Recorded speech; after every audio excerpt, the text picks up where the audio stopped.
Assalamualaikum warahmatullahi wabarakatuh. Alhamdulillah wassalatu wassalam ala sayyidina Rasulillah Sayyidina Muhammad bin Abdullah wa ala alihi wa sahbihi wa mawalah, amma ba'd. Kita bersyukur kepada Allah Subhanahu wa taala yang mengumpulkan kita pada malam hari ini, baik secara jasad kita pun juga terkumpul ataupun juga yang hadir acara ini melalui live streaming. Nikmat dari Allah Subhanahu wa taala kita hadir di dalam acara haul para guru-guru kita, muassis dan almarhumin dari pesantren An-Nasuha, terutama almarhum al-maghfurlah Kiai Nasuha dan segenap para muassisin, para almarhumin di pesantren An-Nasuha ini. Mudah-mudahan Allah Subhanahu wa taala mengangkat derajat mereka semuanya, dan Allah Subhanahu wa taala insyaallah memberikan keberkahan, kesehatan, afiah kepada para guru-guru kita, wabil khusus Kiai Usamah bin Mansur diberikan kesehatan, dan segenap para guru-guru, para pengurus pesantren An-Nasuha, dan juga para tokoh masyarakat yang hadir tengah-tengah kita, Bapak Gubernur, Wakil Gubernur, Bapak Bupati, kemudian juga teman-teman dari TNI dan kepolisian semuanya, dan para ulama, para asatidzah, para guru-guru, para kiai, para tokoh masyarakat, hadirin, hadirat, para santri dan wali santri, semuanya diberikan keberkahan, diberikan kesehatan, diberikan afiah, amin ya rabbal alamin. Laula murabbi ma araftu rabbi. Kalau bukan jasa para pendidik, para guru, maka kita tidak akan mengenal kepada Allah Subhanahu wa taala. Namun berkat mereka kita kenal kepada Allah Subhanahu wa taala. Bahkan mereka harus kita jadikan jalan untuk kita menempuh jalan kepada Allah, untuk mengenal Allah melalui mereka para guru-guru. Sebab inna hadzal ilma din falyanzur ahadukum amman yakhudhu dinah. Ilmu ini adalah agama, maka lihat-lihat dari mana kita mengambil agama kita. Telusuri sumbernya dari mana. Jangan sampai salah guru, jangan sampai salah ngaji. Maka kalau kita salah guru, akibatnya fatal, kekacauan, kerusuhan, provokasi, dan juga keributan terjadi. Semuanya gara-gara salah ngaji, salah guru. Salah satu penyebabnya adalah itu. Segala kekacauan, kerusuhan yang mengatasnamakan agama, semuanya penyebabnya gara-gara salah guru atau mengambil ilmu bukan dari sumbernya yang benar, alias sanadnya tidak nyambung. Sehingga as-sanad min khususiyah hadhil ummah. Sanad keilmuan merupakan keistimewaan yang Allah Ta'ala berikan kepada umat Nabi Muhammad SAW. Laula sanad lagala man sya'a bima sya'. Kalau bukan keberadaan sanad, orang bakal ngomong semaunya, seenak perutnya. Tetapi lihat-lihat dari mana kita mengambil agama kita, ilmu yang kita dapat. Jangan setiap kali kita dengar ada ustadz yang populer di YouTube, followernya banyak, wah ini kita ikutin. Ilmu bukan ngikutin follower, nggak dilihat dari siapa followernya, siapa pengikutnya, tetapi lihat orangnya, sumbernya nyambung tidak kepada Nabi Muhammad Sallallahu Alaihi Wasallam. Sayyidina Yusuf, beliau mengatakan, wattaba'tu millata abai. Aku mengikuti jalan para leluhurku, ayah-ayahku. Kenapa dia nggak bilang aku langsung ikut jalannya Allah, tapi dia ikutin jalan para leluhurnya. Ditelusuri jalannya Ibrahim, Ismail, Ishak, wa Yaqub, mengikuti jalannya mereka, orang-orang yang mulia tersebut, untuk menunjukkan pentingnya sanad tersebut. Sehingga dikatakan oleh Sayyidina Yaqub ketika beliau dalam keadaan sekarat dan akan meninggal dunia, Beliau bertanya kepada anak-anaknya, "Ma ta'buduna min ba'di?" Siapa gerangan yang kalian sembah setelah aku wafat? Maka anak-anaknya menjawab, kami mengikuti na'budu ilahak, menyembah Tuhanmu, Tuhannya Ya'qub, wa ilah abaik, dan Tuhan para ayah leluhurmu. Ayahnya sebab adalah guru-gurunya. Siapa? Menyembah Tuhannya Ya'qub, Tuhannya Ismail, Tuhannya Ishak, Tuhannya Ibrahim, ilahan wahidan, Tuhan yang sama. Sebagaimana Allah Ta'ala nyatakan di dalam Al-Quran untuk menunjukkan sanad keilmuan. Mereka para asbab Sayyidina Yusuf dan saudaranya mengambil daripada Ya'qub, dan Ya'qub mengambil dari ayahnya Ishak, dan Ishak mengambil dari ayahnya Ibrahim. Wahakadha, sanad keilmuan yang demikian penting tersebut. Sebab ilmu agama ini, agama Islam, adalah solusi untuk kedamaian, membawa damai. Dulu agama adalah solusi atas masalah yang terjadi di tengah-tengah masyarakat. Tetapi ketika ada kecacatan di dalam sanad, ada kecacatan di dalam metode pengambilan ilmu agama tersebut, berubah agama yang harusnya solusi atas segala masalah malah membawa masalah. Berarti ada yang nggak beres. Yang nggak beres, Al-Qur'annya sama, hadisnya sama, terus yang nggak beres apa?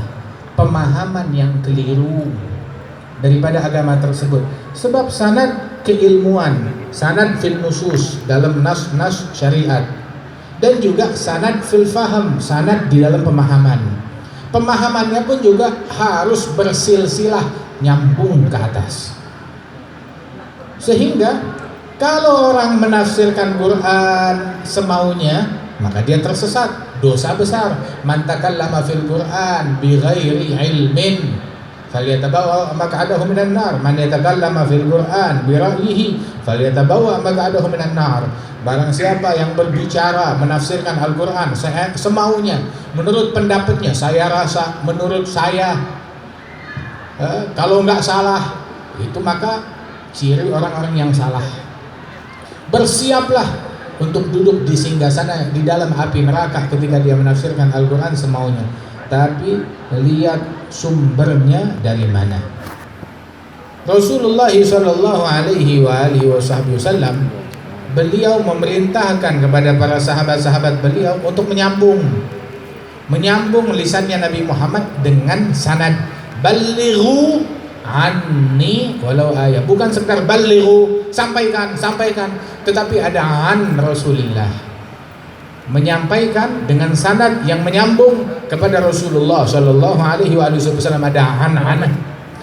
Kemudian juga penyampaian tersebut an Rasulillah dengan penyampaian yang mewakili Nabi Muhammad, dan cacian, makian, provokasi tidak mewakili Nabi Muhammad tapi mewakili setan. Walaupun dengan label agama, cacian, makian itu tidak mencerminkan Nabi, mencerminkan setan. Walaupun pakainya topeng agama, kemasannya kemasan agama. Dan Rasulullah sallallahu alaihi wasallam juga menyampaikan kepada para sahabat, ala falyuballigh asyahidu minkum al-ghaibah. Hendaknya yang hadir bersama saya menyampaikan apa yang dia dengar dari saya kepada orang yang tidak hadir. Sahabat dipikulkan hammud dakwah, semangat pikiran untuk berdakwah, mengajak orang kepada kebaikan. Sehingga Allah Subhanahu wa taala bagaimana menceritakan di dalam Al-Qur'an di surat Yasin yang selalu kita baca, ketika Nabi Isa ibn Maryam mengutus 2 orang untuk berdakwah di suatu kampung dan mereka didustai. Diutus lagi 1 orang, menjadi 3 orang muridnya Nabi Isa berdakwah di kampung tersebut, didustai, dicaci, dimaki. Tapi lihat, ketika mereka dicaci, dimaki, mereka tidak membalas dengan cacian dan makian. Qalu inna tatayyarna bikum la illam tantahu lanarjumannakum wa la yamassannakum minna adzabun alim. Dari dulu senjatanya orang-orang primitif adalah pukulan, pentungan. Senjatanya mereka adalah cacian, makian. Kami sial gara-gara dakwahnya kalian. Kalau kalian tidak mau berhenti, kami pentung, kami bunuh, kami pukuli, kami siksa kalian. Dari dulu ya memang seperti itu senjatanya mereka. Tetapi senjatanya cacian dan makian itu dan kekerasan bukan senjatanya pewaris Nabi Muhammad. Bukan. Dari dulu itu senjatanya mereka. Imam Abdul Wahhab Sya'rani itu di dalam kitab Tanbihul Mughtarin beliau bilang silahul li'am gabihul kalam. Silahul li'am gabihul kalam. Senjata orang-orang hina adalah kata-kata yang kotor, kata-kata yang hina, yang mengandung cacian, makian, kebohongan, berita palsu, hoax, provokasi, fitnah, ghibah, namimah. Itu senjatanya mereka. Ucapan yang hina dijadikan alat oleh orang-orang yang hina untuk kepentingan mereka. Na'udzubillah min dzalik. Wa kullu ina'in billadzi fihi yanbahu. Setiap wadah memercikkan yang keluar dari wadah tersebut, yang dia percikkan sesuai isi wadah tersebut. Kalau isinya kotoran, yang keluar dari mulutnya juga kotoran. Tapi kalau isinya kebaikan, kesantunan, yang keluar dari dia juga kebaikan dan kesantunan. Sehingga ketika mereka dibilang akan disiksa, akan dibunuh, apa jawaban mereka? Ta'irukum ma'akum a'in dzukirtum bal antum qaumun musrifun. Justru kesialan adalah bersama kalian, bukan gara-gara kami ketika kalian melanggar syariat Allah. Nah, itu yang bawa sial, itu yang bawa bala, yang membawa bencana, yang membawa wabah, yang membawa krisis dalam hal apapun. Intinya semuanya pelanggaran kepada Allah Subhanahu wa taala. Bala, musibah, bencana, wabah, penyakit, krisis datangnya dari Allah. Yang bisa mengangkat juga Allah kalau Allah mau. Cuma kita perlu pikirkan bagaimana caranya agar Allah mau mengangkat bala dan musibah ini. Maka kalau kita ingin agar Allah menjadi mau mengangkat bala dan musibah ini, mengemislah kepada Allah, mintalah kepada Allah, melobi kepada Allah, ya Rabb, kami harus bagaimana agar engkau mau mengangkat bala dan musibah ini. Tanya, cari tahu seperti apa. Terus mendekatlah kepada Allah sampai dikatakan Subhanak ya Rabb. Itu dalam doanya para wali-wali, mereka dalam munajat mereka berkata kepada Allah, Subhanaka ya Rabb, man khafa ahadan haraba minhu wa man khafaka haraba ilaik. Maha suci engkau ya Allah, yang takut dari sesuatu maka dia akan lari menjauh, kabur dari sesuatu yang dia takutin. Tetapi yang takut kepada Allah maka dia akan lari mendekat kepada Allah. Kalau memang masalahnya yang menurunkan bala musibah dari Allah, ayo mendekat kepada Allah. Cari solusinya dalam sujud, cari solusinya dalam sholat. Bangun hubungan dengan Allah Subhanahu wa ta'ala. Bangun hubungan dengan Allah.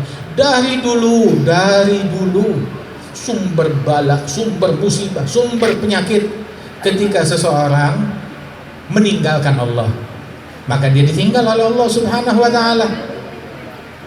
Kemudian kita mau bala diangkat, baliklah kembali kepada Allah Subhanahu wa ta'ala. Niscaya Allah ta'ala akan menolong kita. Dikatakan bahwasanya waja'a min aqsal madinati rajulun yas'a qala ya qaumi ittabi'ul mursalin ittabi'u man la yas'alukum ajran wa hum muhtadun. Datang orang min aqsal Madinah, dari kota, dari ujung kota, dari jauh datang ke tempat tersebut. Apa yang membuat orang datang? Dia lagi di rumahnya, di pekerjaannya, di ladangnya, dengan kesibukannya. Apa yang membuat dia datang, meninggalkan kesibukan dia? Dia datang ke tengah-tengah kaumnya tersebut. Mau apa dia? Pikiran untuk merasa saya umat daripada Nabi ini. Saya ingin berkarya, berbuat sesuatu untuk Nabi ini. Dia bawa semangat dakwah, beban dakwah, fikiran dakwah kepada kaumnya. Hingga beliau pun juga dibunuh oleh kaumnya tersebut. Kemudian Allah Ta'ala berfirman, orang itu setelah dia mati, gila khulil jannah, diperintahkan Allah, masuklah ke dalam surga. Dan Allah Ta'ala menceritakan, qala ya laita qaumi ya'lamun bima ghafara li rabbi wa ja'alani minal mukramin. Andaikan kaumku di kota itu, di kampung itu, mereka mengetahui bahwasanya Allah mengampunkan aku dan menjadikan aku orang yang mulia. Lihat, itu ulama Ibn Abbas mengatakan, ini orang sebelum meninggalnya dia bawa semangat dakwah, dan setelah wafatnya orang ini pun juga dia berpikir ingin memberikan manfaat kepada kaumnya, kepada umatnya yang membunuh dia. Andaikan mereka tahu bahwasanya Allah Ta'ala ampunkan saya, menjadikan saya orang yang mulia karena saya mengikuti jalannya Nabi ini. Subhanallah. Saudara-saudara sekalian, semangat dan pikiran dakwah itulah yang ada di dalam pikiran Kiai Nasuha dan juga para ulama dan para wali-wali yang terdahulu, para wali Songo, Maulana Syarif Hidayatullah Sunan Gunung Jati, dan juga para wali-wali lainnya, Maulana Malik Ibrahim, Sunan Ampel, Maulana Ahmad Rahmatullah, Sunan Kalijaga, dan semua para wali-wali tersebut. Apa yang membuat mereka datang ke negeri ini? Semata-mata untuk mengevakuasi manusia menuju surganya Allah Subhanahu wa ta'ala, mendekatkan manusia kepada Allah Subhanahu wa ta'ala. Orang dulu semangat mereka menyelamatkan orang dari kegelapan menuju cahaya, dari neraka menuju surganya Allah, dari murka menuju rahmatnya Allah, dari kekufuran menuju keimanan, dari kesyirikan menuju tauhid. Itulah semangatnya orang dulu. Datang orang-orang yang enggak jelas sanadnya dari mana. Kalau orang dulu mengislamkan, enggak taunya datang ustadz-ustadz yang tidak jelas sanadnya dari mana, datang mensyirikkan, mengkafirkan, membid'ahkan. Padahal Nabi Muhammad, para sahabat, para pewaris Rasulullah, para ulama-ulama ahli sunnah wal jamaah, para wali songo, para wali-wali, mereka datang mengislamkan. Yang kafir diislamkan, yang syirik ditauhidkan, yang bid'ah disunnahkan. Malah yang sekarang yang udah sunnah dibid'ahkan, yang udah bertauhid disyirikkan, yang sudah Islam dikafirkan. Mengislamkan orang itu sulit, maka jangan gampang mengkafirkan orang Islam. Tahu gak? Di antara ciri ahli bid'ah, apa ciri ahli bid'ah? Ciri ahli bid'ah itu mereka gampang mengkafirkan orang, mensyirikkan orang. Sedangkan ahli sunnah wal jamaah, kita nggak mengkafirkan orang sembarangan, nggak mensyirikkan orang sembarangan. Berhati-hati, sebab itu dikatakan oleh para ulama, idkhal muslim wahid ilal Islam bi alaf syubhatil kufur ahwan min ikhrajil muslim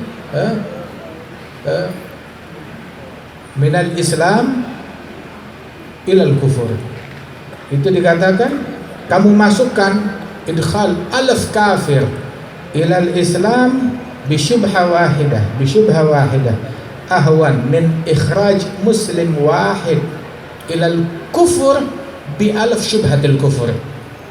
Kamu menganggap Islamnya 1000 orang kafir karena ada kemungkinan mereka melakukan hal-hal yang membuat mereka masuk ke dalam agama Islam.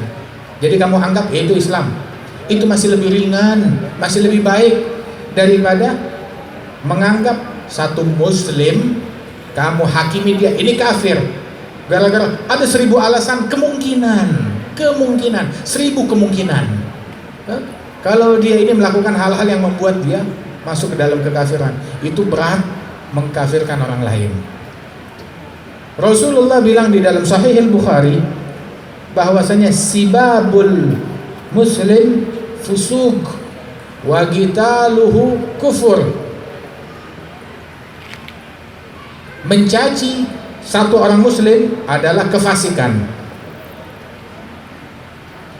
dan memerangi, membunuh seorang muslim adalah kekufuran. Wala'anuhu kagatlihi, dan melaknat satu orang muslim itu sama dosanya seperti membunuh seorang muslim. Kata Rasul sallallahu alaihi wasallam, "Wa man kafara musliman faqad kafar." Barang siapa yang mengkafirkan muslim lain, maka balik dia yang menjadi kufur. Na'udzubillah min ghadabillah. Saudara-saudara sekalian, karenanya itu agama, nggak ada agama Islam tuh mengkafirkan orang yang udah Islam, dikafirkan, dicaci, dimaki. Justru pengajian ilmu bawa damai, mempersatukan hal yang terpecah belah dipersatukan. Rasulullah SAW, kita dalam momen yang semacam ini, kita mengingat bagaimana ketika Nabi Muhammad hijrah ke Madinah. Masyarakat Madinah masyarakat yang kompleks. Di situ ada orang-orang muslim, ada yang non muslim. Yang non muslim juga beragam, ada musyrikin, penyembah berhala. Ada juga ahlul kitab, masyarakat Yahudi. Kemudian juga yang muslim pun juga ada berbagai kelompok. Ada muslimin dari kaum Ansar, ada dari muhajirin. Orang-orang muhajirin yang datang ke Madinah bukan cuma dari Mekah, tapi dari beragam tempat yang berbeda-beda.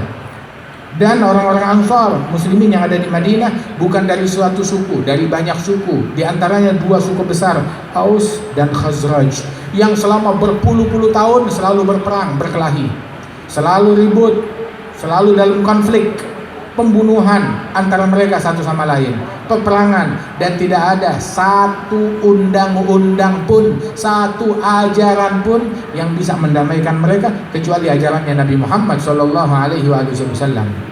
Islam datang, orang yang lagi berkonflik jadi damai, bukan datang membawa atas nama Islam orang lagi damai jadi konflik. Tadinya orang baik-baik aja di satu kampung, datang orang memakai kedok Islam, jadi orang saling mensyirikkan, saling membid'ahkan, saling mengkafirkan. Hadir pengajian satu ustadz, pulang ke rumahnya, begitu hadir pulang ke rumah dia bilang kepada ibu bapaknya, "Ibu, bapak, tolong syahadat lagi. Selama ini kalian telah murtad. Ayo ucap 2 kalimat syahadat." Begitu. Kenapa? Ustadz bilang, "Ibu kalau bikin sholawatan itu jadi musyrik lagi. Kalau hadir maulid bikin acara haul itu jadi musyrik lagi." Begitu. Terus datang lagi kepada ibu bapaknya, "Tolong akad nikah ibu bapak diulang lagi sebab nikahnya nggak sah, selama ini zina." Kenapa? Sebab ibu bapak melakukan hal-hal yang bid'ah, syirik. Bikin pengajian, bikin maulid, bikin sholawatan itu syirik, berarti nikahnya kagak sah. Nikahnya musyrikin. Dan kalau nikahnya nggak sah, kamu anak apa? Na'udzubillah min dzalik. Bukan ini ajaran Islam. Tapi ajaran Islam nggak ngajarkan kita ngafirkan orang, mencaci orang, membawa perpecahan di tengah-tengah masyarakat, tetapi justru mempersatukan, membawa kedamaian di dalam bangsa, di dalam negeri, di dalam masyarakat yang penuh dengan perbedaan tersebut. Perbedaan itu sunnatullah, tetapi di dalam perbedaan tersebut kenapa kita jadi ribut dan berkelahi? Bukankah dulu pun juga di antara para ulama besar terjadi perbedaan antara Imam Syafi'i dengan Imam Malik, dengan Imam Ahmad bin Hanbal, dengan Imam Abu Hanifah, semuanya beda. Padahal satu guru. Imam Syafi'i berguru kepada Imam Malik, tapi beda. Bukan cuma sekedar beda pendapat-pendapat yang kecil, beda mazhab karena terlalu banyak perbedaan mereka, beda mazhab antara Imam Syafi'i dan Imam Malik. Imam Ahmad bin Hambal yang berguru kepada Imam Syafi'i, beda mazhab, terlalu banyak perbedaan antara mereka. Tapi satu sama lain saling memuliakan. Imam Syafi'i dapat izin untuk berfatwa adalah stempel dari Imam Malik bin Anas. Imam Syafi'i hafal Quran usia 7 tahun, usia 9 tahun hafal kitab Muwatta karya Imam Malik. Usia 15 tahun beliau dapat sertifikat dari Imam Malik untuk memberikan fatwa, untuk menjadi mujtahid. Ada Imam Syafi'i. Tapi Imam Malik ketika melihat perbedaan mazhab dengan Imam Syafi'i, Imam Malik tidak berkata kepada Imam Syafi'i, "Hei, kamu beda sama saya, kamu murid murtad." Gak dibilang begitu. Padahal bedanya mereka urusan apa? Urusan agama. Urusan agama, bukan urusan politik bedanya. Bukan urusan dunia bedanya. Urusan agama, apa yang lebih penting daripada hal ini? Tetapi memang agama ini luas. Itu sultan di zamannya Imam Malik berkata kepada Imam Malik, bilang, "Ya Imam Malik, ini kitab Muwatta akan kita perbanyak, kita sebarkan ke seluruh kesultanan muslimin, dan kita akan paksa semua orang menjalankan mazhab sesuai mazhab yang ada di dalam Muwatta, mazhabnya Imam Malik." Maka Imam Malik menolak, "Tidak. Rasulullah wafat meninggalkan banyak sahabat, dan sahabat Nabi menyebar di mana-mana. Dan di dalam sahabat itu juga nggak sama, masing-masing ada beda-beda, tapi semuanya bersumber dari Rasulullah. Terus kalau kita mau lazimkan mereka ikut dalam satu ajarannya Imam Malik, itu namanya kita menimbulkan perpecahan di masyarakat yang sudah mendapatkan ilmu melalui para sahabat Rasulullah Shallallahu Alaihi Wasallam. Padahal yang mau disebarkan ilmunya dia, mazhabnya dia bilang tidak, jangan. Masing-masing dengan kehendak mereka sendiri-sendiri. Dan Imam Syafi'i beliau bilang, "Idza dzukirul ulama," kalau disebut tentang ulama, fa Malik najm. Kalau kita mau sebut ulama yang demikian banyak, maka bintangnya adalah Imam Malik bin Anas, Imam Darul Hijrah. Tapi ulama yang penuh dengan adab, yang penuh dengan akhlak, yang penuh dengan kesantunan, yang penuh dengan mahabbah, cinta dan ta'zim kepada Nabi Muhammad dan sahabat dan keluarga beliau. Imam Malik, Imam Darul Hijrah, imam di kota Madinah. Itu beliau selama tinggal di Madinah, jalan di jalanan kota Madinah gak berani pakai sendal, dan tidak berani naik kendaraan di kota Madinah. Lagi musim panas, dia tetap gak mau pakai sendal. Dipaksa, dia bilang tidak. Di mana saya akan pijakkan sendal saya atau kaki keledai saya, mau nginjak kakinya Nabi Muhammad, bekas tapak kaki Nabi Muhammad, atau bekas tapak kaki malaikat Jibril, atau bekas tapak kaki sahabat Rasulullah Shallallahu Alaihi Wasallam? Enggak.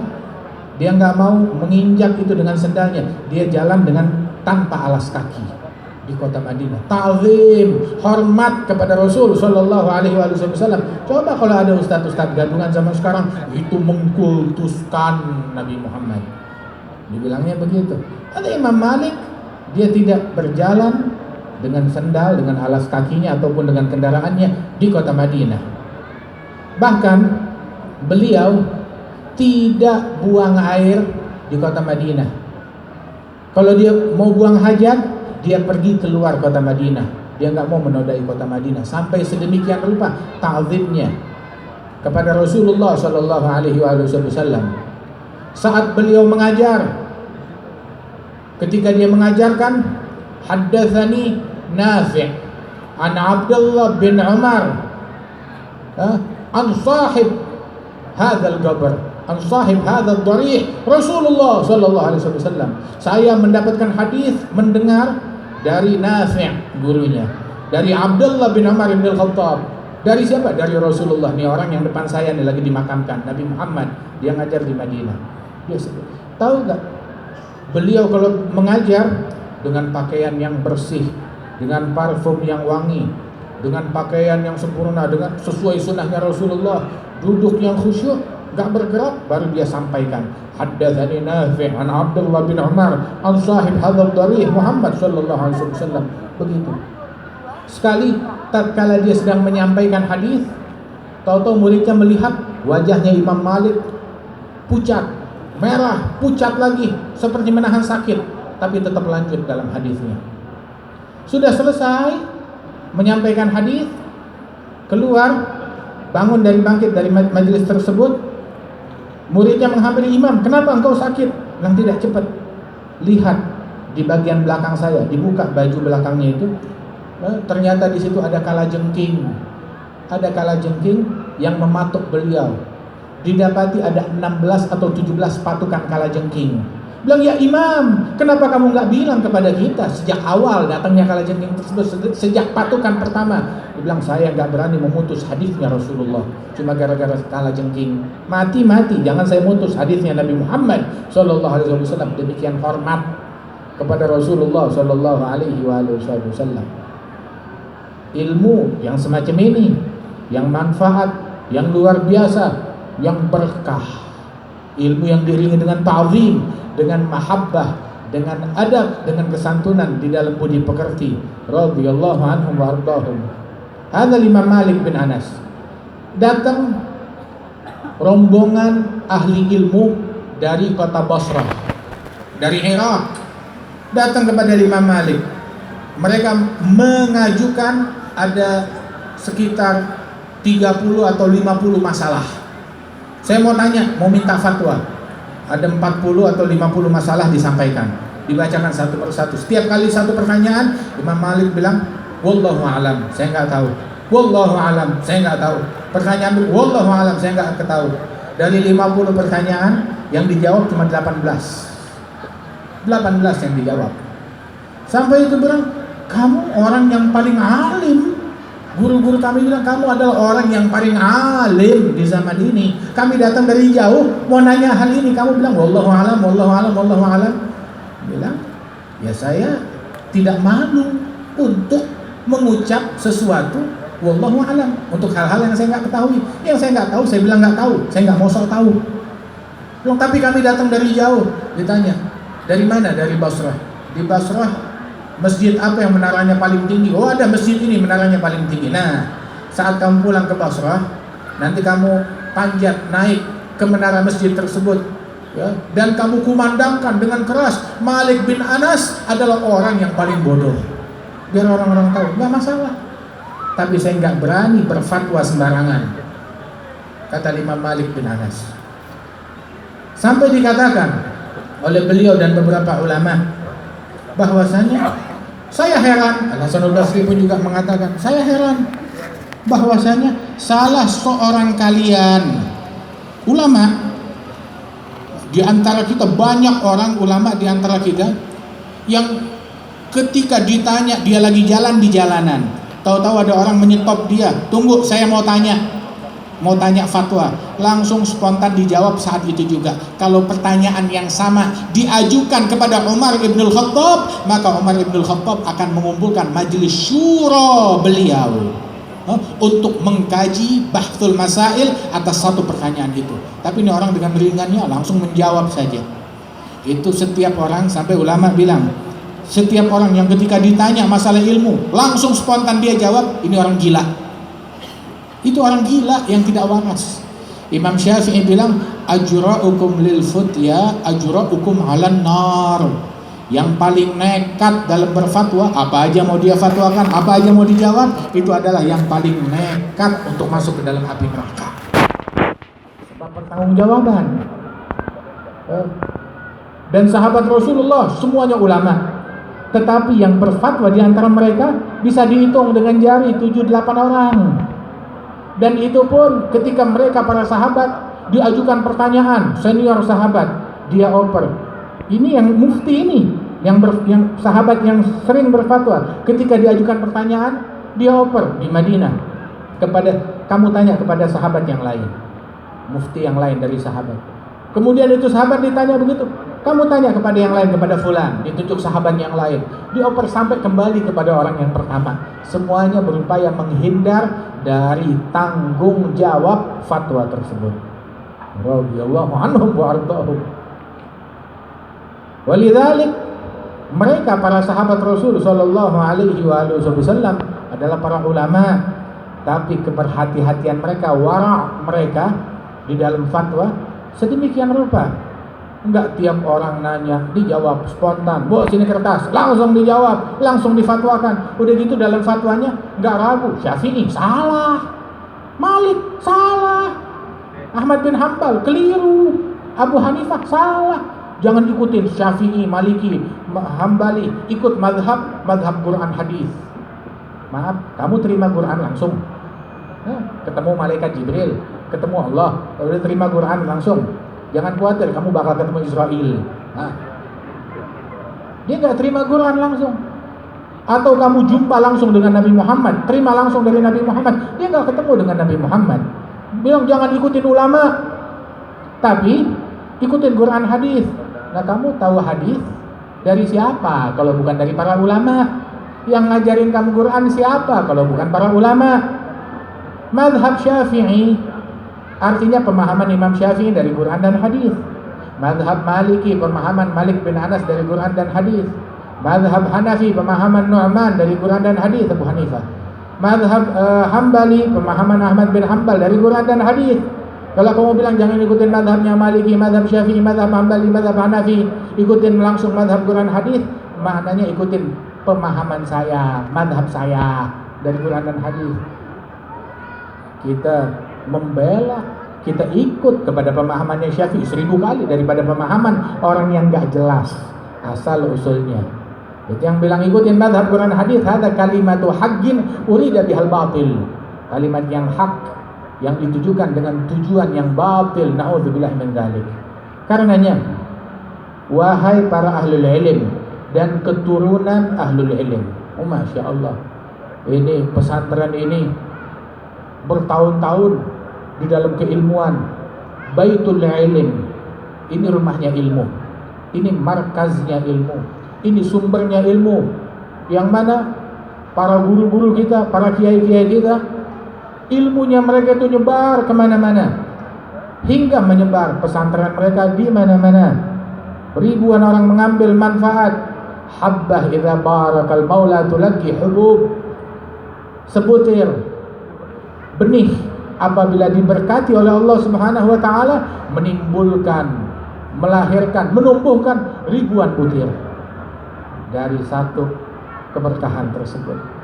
Nah, karenanya itu berpegang dengan ajaran Ahlus Sunnah wal Jamaah. Ahlus Sunnah banyak orang mengklaim Ahlus Sunnah. Oke, mencaci sunnahnya siapa? Bukan sunnahnya Nabi. Ahlus Sunnah tapi caci maki, itu bukan sunnahnya Nabi. Ahlus Sunnah tapi ngajaran kita untuk bikin makar, pemberontakan, itu bukan sunnahnya Nabi Muhammad, sunnahnya syaitan. Kita dilarang untuk melakukan makar, kita dilarang untuk mencaci, memaki, apalagi sesama muslim. Ada satu sahabat, dia dibaiat, bilang, sejak saya masuk Islam, membaiat Rasul sallallahu alaihi wasallam, saya tidak pernah mencaci hewan, binatang, manusia, baik muslim maupun non muslim, enggak pernah saya katain. Begitu. Sampai sedemikian rupa. Mencaci itu bukan sunnahnya Nabi, itu sunnahnya setan. Provokasi bukan sunnahnya Nabi, sunnahnya setan. Menggolimi, mengganggu orang lain itu bukan sunnahnya Nabi, sunnahnya setan. Karenanya itu kita lihat kiai-kiai kita yang terdahulu, Kiai Hashim Asy'ari, para aulia, para salihin, Kiai Hamid, Kiai Ma'sum, dan juga semua para wali-wali yang terdahulu, Kiai Nasuha. Mereka adalah para ahli ilmu, dan ilmu mereka enggak memecah belah umat. Ilmunya mereka tidak memecah belah bangsa dan negeri. Ilmu mereka enggak bikin rusuh, tapi mempersatukan, membawa cinta, membawa mahabbah. Apa mereka enggak amar ma'ruf nahi mungkar? Mereka orang yang paling ngerti amar ma'ruf nahi mungkar. Cuma amar ma'ruf nahi mungkarnya versi Nabi Muhammad. Kita amar ma'ruf dengan metodenya Nabi. Nahi mungkar dengan metodenya Nabi Muhammad. Kita asyidda 'alal kufar. Iya, siapa yang lebih dahsyat asyidda 'alal kufar melebihi Nabi Muhammad? Nabi yang paling ahli dalam asyidda 'alal kufar, dan kita asyidda 'alal kufar versinya Nabi Muhammad. Jihad, iya jihad seperti jihadnya Nabi Muhammad sallallahu alaihi wasallam. berjuang seperti perjuangannya Nabi Muhammad sallallahu alaihi wasallam. Nabi dalam asyidda 'alal kuffar, dalam jihad, dalam amar ma'ruf, dalam nahi munkar, santun, berakhlak, indah, gak ada jerit-jerit, gak ada cacian, gak ada makian. Rahmatun kulluhu wa azmun wa hazmun wa wagarun wa ismatun wa haya'u. Nah, kita ini semuanya ini, semua yang dilakukan oleh Nabi Muhammad dan para wali-wali, para sahabat, para ahli bait, para wali songo, para imam-imam besar, semuanya diaplikasikan oleh ahli sunnah wal jamaah, oleh nahdlatul ulama, oleh para kiai kita. Kita udah punya berlian di tangan kita. Jangan kita tergiur dengan kotoran kambing yang ada di tangan orang lain. Maaf, kita udah punya berlian. Jangan kita tergiur, wah ini atributnya enak, atributnya lezat, suaranya nyaring. Kita sudah punya berlian dari kiai-kiai kita, dari ulama kita. Jangan kita tukar dengan hal yang lain.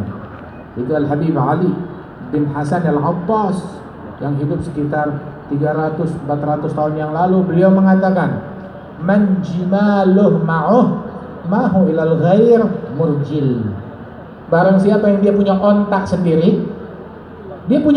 sendiri, maka jangan dia tinggalkan ontanya, ikut kepada orang lain, bukan naik onta, jalan kaki, nggak pakai sendal lagi.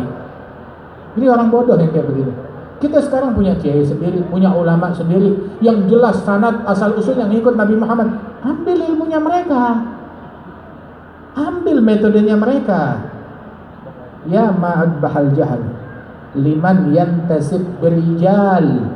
Al-Habib Ali Al-Habsyi sahibul maulid, beliau bilang, sungguh betapa memalukan, betapa memalukan kebodohan apabila ada pada diri orang-orang yang punya nasab keturunan kepada para ulama besar. Kakekmu ulama, kakekmu wali-wali, tapi kamu bodoh, memalukan. Sampai dibilang Al-Imam Muhammad Al-Baqir, dia menasihati putranya Ja'far Shadiq. Itu para imam ahlul bait, mereka menasihati keturunan mereka, ya waladi al-jahl gabih wa bi wabab akbah. Wahai putraku, kebodohan memalukan. Tetapi kalau kebodohan itu adanya pada diri kamu dan diri saya sebagai keturunan Nabi, lebih memalukan lagi. Bapak kita ulama, kakek kita ulama, leluhur kita ulama, wali-wali, orang besar, sampai kepada Nabi Muhammad, terus bodoh, ya memalukan. Nah, kalau kita keturunan orang baik nggak ngikutin jalan leluhur kita, terus mau ngikutin jalannya siapa? Ya, apa setiap kali ada kita ambil metode dari Najd, dari sana, dari sini yang nggak jelas asal usulnya. Nah, kita udah punya ulama sendiri, punya orang-orang besar, kita ambil, ikuti daripada metode dan cara mereka radhiyallahu anhum wa ardahum. Al-Habib Ali Al-Habsyi sampai beliau bilang, man la salak fi tariq ahli tahayyam mudha' saya suruh an Nabi siru ala al-ittiba' khalil gadam bil gadam wa hadharul ibtida'.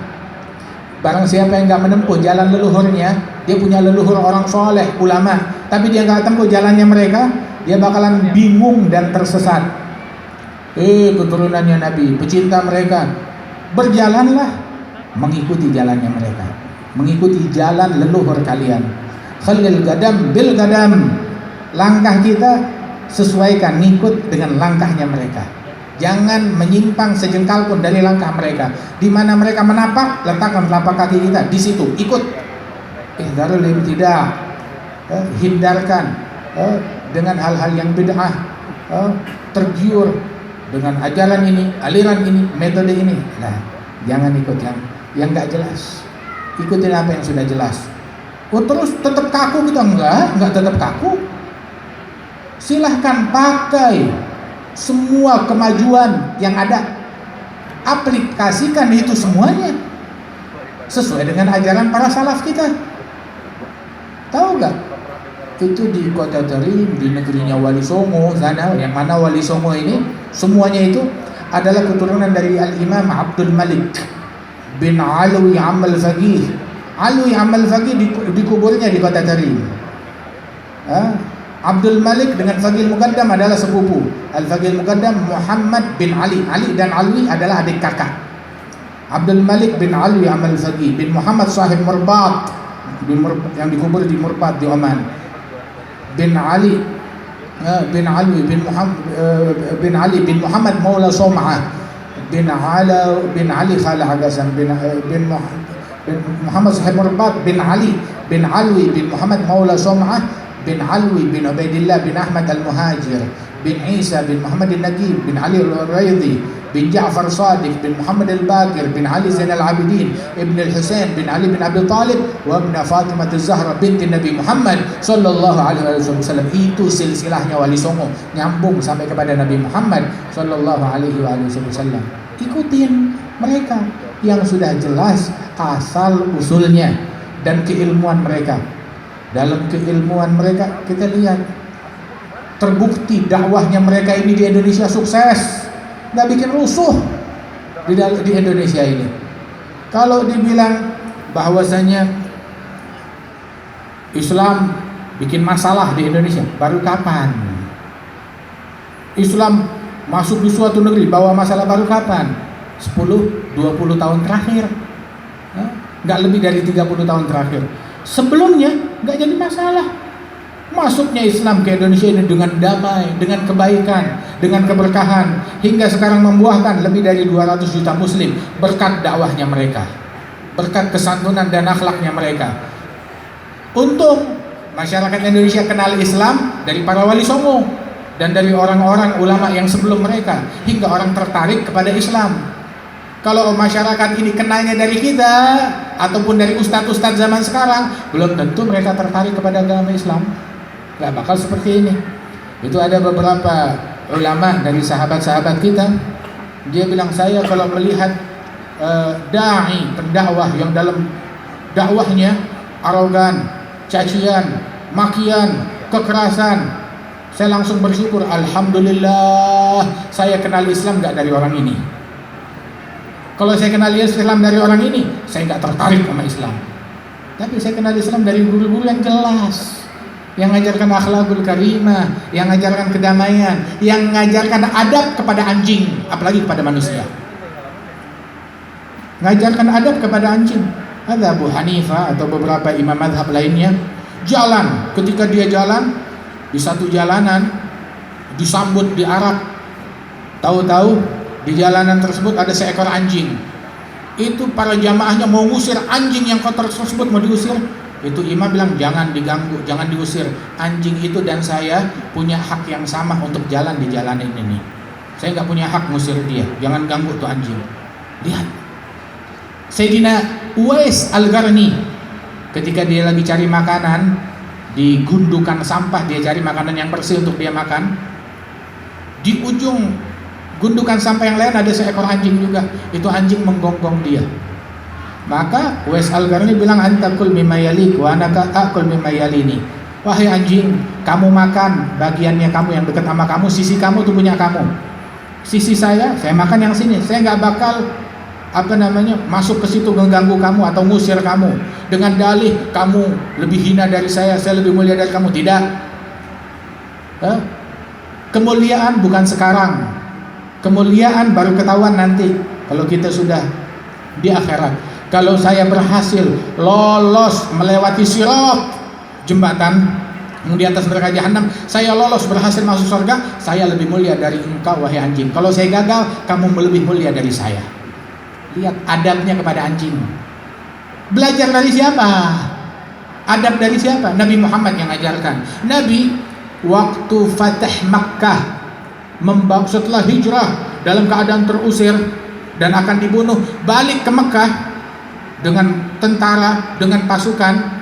Ketika Rasulullah SAW bersama pasukan yang masuk ke Mekah, Nabi masuk bukan dengan membusungkan dada, bukan dengan nongak ke atas kepalanya, bukan dengan sombong dan takabur, tapi dengan nunduk hingga janggutnya itu hampir-hampir bersentuhan dengan hewan tunggangan yang beliau tunggangi. Saking nunduk tawadhu'nya dengan khusyuk. Kemudian ketika pasukan sahabat lewat bersama Rasulullah baru masuk, Rasulullah melihat ada seekor anjing di pinggiran jalan kota Mekah. Anjing betina yang lagi menyusui anak-anaknya yang baru lahir di pinggir jalan. Dan kelihatan anjing itu gusar dan anak-anaknya berapa ekor lagi menyusu. Maka Nabi stop, dipanggil satu sahabat, sini, berdiri dekat anjing betina yang lagi menyusui itu, berdiri di situ, halau pasukan agar jangan terlalu mendekat sehingga membuat anjing itu gusar. Jagain itu anjing, jangan sampai anjing itu merasa terganggu. Ditugaskan satu sahabat besar, tahu gak, wali yang paling tinggi derajatnya tidak bisa menyamai derajat sahabat yang paling rendah. Ditugaskan sahabat tersebut untuk jaga anjing, jangan sampai dia merasa terganggu. Makanya kalau ada muslim mengganggu binatang, apalagi mengganggu manusia lain, ini ngikutin siapa? Ngikutin siapa? Tapi dia teriak Allahu Akbar. Kalimat Allahu Akbar benar, tapi tujuannya adalah nafsunya akbar, syaitannya akbar, hingga dia melakukan kejahatan tersebut dengan melecehkan Allahu Akbar. Na'udzubillah min dzalik. Rasul sallallahu alaihi wasallam sampai sedemikian rupa, enggak mau ganggu hatta binatang, apalagi manusia, apalagi sesama muslim. Kita dilarang mencaci, memaki, membawa perpecahan. Rasulullah sallallahu alaihi wasallam sampai beliau menyebutkan di antara cirinya orang munafik, idza khasama fajara. Kalau mereka berbeda, kalau mereka ada perbedaan pendapat, ada perselisihan antara mereka, satu orang hidup berselisih wajar. Tetapi kalau munafik, kalau dia sudah berselisih, fajara, dia nggak ragu untuk melakukan perbuatan dosa. Udah berselisih, nggak sepakat dengan satu orang, ya udah dustai, tipu, khianati, provokasi masyarakat terhadap orang tersebut, caci, maki, begitu, zalimi dan ganggu. Itu cirinya orang munafik. Kita diajarkan bahkan dalam perbedaan urusan mazhab yang merupakan itu agama, untuk meluaskan hatinya kita. Wa Syafi'i wa Malik Nu'manu wa Ahmad bin Hanbal Sufyanu wa ghairuhum min sa'iril a'immah 'alal huda wal ikhtilafu rahmah. Para imam-imam besar tersebut, Syafi'i, Malik bin Nu'man, Ahmad bin Hanbal, Sufyan ats-Tsauri, wa ghairuhum, dan para ulama-ulama lainnya dari sekalian para imam, semuanya menempuh jalan hidayah, semuanya benar. Perbedaan yang terjadi antara mereka adalah rahmat dari Allah Jalla Jalaluhu wa Ta'ala Ta'zamatuh. Di antara hikmah perbedaan mazhab tersebut, sunnahnya Rasulullah banyak.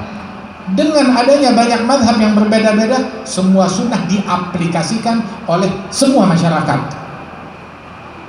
Di dalam sunnahnya Rasulullah dan ajarannya Rasul sallallahu alaihi wasallam, ada hikmah.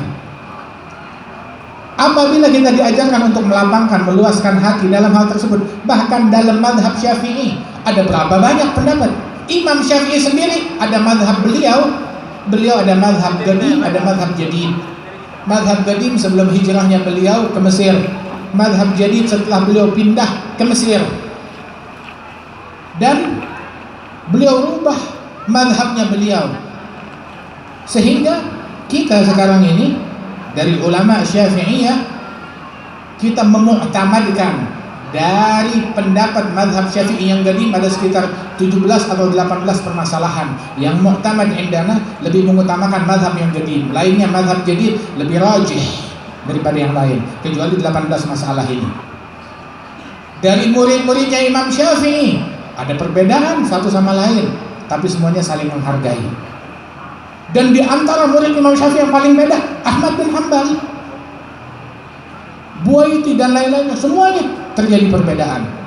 Kemudian di antara ulama Syafi'iyah, perbedaan besar antara Imam Nawawi dan Imam Rafi'i. Bahkan Imam Nawawi, beliau menganut mazhab Syafi'i, tapi dia punya ikhtiarat sendiri terhadap mazhab Imam Rafi'i dan Nawawi. Kemudian Bukan berarti mereka saling mencaci memaki, justru yang diantara ulama yang mempopulerkan keilmuan dan kitabnya Imam Rafi'i adalah Imam Nawawi, dengan beliau menulis kitab Minhaj yang merupakan mukhtasar, ringkasan dari Muharrar karangan dari Imam Rafi'i. Subhanallah, dia yang khidmat kepada rival beliau ini, Imam Rafi'i. Dan generasi setelahnya antara Ibn Hajar, Ramli, Khatib Syarbini, Bamakhramah, dan ulama-ulama yang lain, satu sama lain ada perbedaan pendapat di dalam mazhab, tapi semuanya akur aja. Itu dalam mazhab, urusan agama. Bagaimana halnya kalau perbedaan cuma urusan duniawi? Beda cuma urusan partai, beda cuma urusan politik, beda cuma urusan menu. Kita harus lebih luas lagi. Kita hidup di zaman yang udah maju, jangan menjadi zaman yang primitif. Jangan saling mendengki, jangan saling membenci satu sama lain. Kunu ibadallahi ikhwana. Sampai dibilang idza tasa'a ilmu rajul galla i'tiraduhu 'alan nas. Semakin luas keilmuan seseorang, maka semakin berkurang komplain beliau terhadap manusia. Oh, orang dia melakukan sunnah ini, tapi nggak ada di kitab. Ya, di kitab itu ada. Pendapat ulama itu mendukung apa yang dia lakukan. Pengetahuannya makin luas, ilmunya makin sedikit komplainnya. Sebab apa yang dilakukan orang ini ada dalilnya, yang itu ada dalilnya, makin luas. Tapi orang kalau ilmunya sempit, melihat ada orang beda sedikit, dia nggak bisa menerima perbedaan. Taunya ajaran cuma satu itu. Makanya, idza daga ilmul insan man daga aqluh daga amaluh wa man daga amaluh daga sadruh. Orang kalau ilmunya sempit, akalnya sempit, otomatis hatinya sempit, amalannya sempit. Dipikir amalan cuma satu, gak luas. Terus hatinya sempit, gak bisa melihat perbedaan. Ada orang beda, kafir langsung. Nah, itu bilang minta. Karena apa? Sempitnya akal, sempitnya ilmu, amalnya sempit, hatinya sempit, gak bisa menerima perbedaan. Sampai dikatakan dulu itu ma'ruf di antara salah seorang ulama, sahabat daripada ayah kami, sahabat daripada kakek kami, almarhum Buya Hamkah rahimahullah. Itu beliau dulu punya pendapat-pendapat yang berbeda dengan kebanyakan ulama di masa beliau, terutama dari kalangan Nahdlatul Ulama. Dan di antara pendapatnya itu beliau nggak mau yang namanya maulidan, nggak mau yang namanya haul, nggak mau yang namanya tahlil dan lain sebagainya. Kemudian makin umur berubah pendapatnya. Sampai di akhir tuh, ketika umiknya meninggal, dia bikin haul, dia bikin tahlil, dia bikin hadir maulid, berubah semuanya. Ditanya, Buya, dulu Buya nggak mau tahlil, nggak mau maulid, nggak mau haul, kok sekarang mau? Jawabannya simpel, dulu Buya baru baca 1-2 kitab, tapi sekarang makin Buya baca kitab, ketemu rupanya yang membolehkan ada di kitab-kitab yang lain yang Buya baru baca gitu. Makin luas ilmu seseorang, dia makin bisa menerima perbedaan. Karenanya itu luaskan kita punya hati, cintai kepada sesama. Apalagi kalau cuma perbedaan urusan furu' daripada agama, apalagi urusan duniawi, politik dan lain sebagainya, terlalu kecil dan hina untuk kita saling mendengki gara-gara hal yang sepele tersebut. Tapi perbedaannya ini urusan masalah tauhid, masalah usuluddin, masalah akidah. Kalau ada perbedaan masalah akidah, ya, kita ini manusia terpelajar. Argumentasi, lawan dengan argumentasi, bukan argumentasi dilawannya dengan pentungan, dengan batu. Itu primitif yang kayak begitu. Dia bodoh, nggak ngaji, nggak tahu jalan untuk mengklarifikasi dan menjawab, nggak bisa jawab, ya udah deh main pukulan aja. Itu kekanak-kanakan. Tuntut ilmu. Makanya kan dari awal kita bilang belajar, tuntut ilmu dari para guru-guru kita yang jelas asal usulnya, yang benar sanadnya, agar kita nggak dibodohi, agar kita nggak ditipu. Kalau tidak, ahli bid'ah, saban-saban ada aliran yang baru, meremehkan, daripada ulama kita, meremehkan para kiai kita, meremehkan daripada ajaran yang diwariskan oleh para leluhur kita. Karena apa? Karena banyak, jangankan orang lain yang meremehkan kiai dan leluhur kita, bahkan kadang dari kitanya sendiri nggak ngambil ajarannya mereka, nggak menempuh jalannya mereka. Ya kalau kita nggak bisa menghargai ajaran leluhur kita, apalagi orang lain akan menghargai ajaran yang mulia dan leluhur ini. Ambil ilmu mereka, ambil kitab mereka, ambil akhlaknya mereka, dan jalankan adab, jalankan akhlak, bawa persatuan.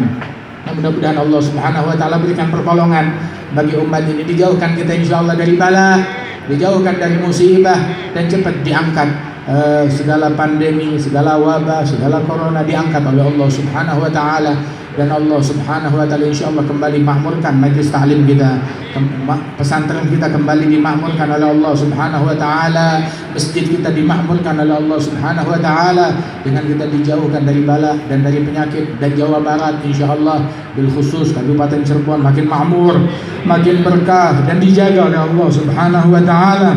Dan juga pondok pesantren An-Nasuha makin makmur, makin berkah. Kiai Usama diberikan kesehatan dan keberkahan oleh Allah Subhanahu wa taala, hajat kita diijabah oleh Allah taala. Dan Kiai Nasuha dan segenap para muassisin ma'had dan para almarhumin diangkat derajat mereka oleh Allah Subhanahu wa taala dan diluaskan kuburan mereka. Allahumma ij'al jam'ana hadza jam'an marhuma, tafarraqana min ba'dihi tafarruqan ma'suma, la taj'al fina wala minna wala ma'ana syaqiyan wala mahruma, ihdina bihudak waj'alna mimman yusari' fi ridhak wa la tuwallina waliyan siwak wa la taj'alna mimman khalafa amraka wa 'asak bi rahmatika ya arhamar rahimin wa judika ya ajudal ajwadin. Wa sallallahu ala sayyidina Muhammadin an-nabiyil ummi wa ala alihi wasallam wa akhiru da'wana alhamdulillahi rabbil alamin bi sirril Fatihah.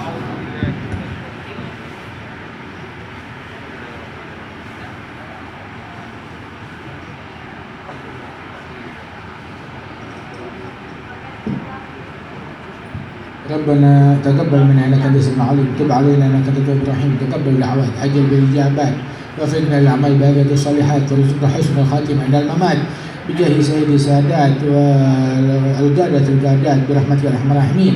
صلى الله عليه وسلم. الحمد لله رب العالمين. السلام عليكم ورحمة الله وبركاته.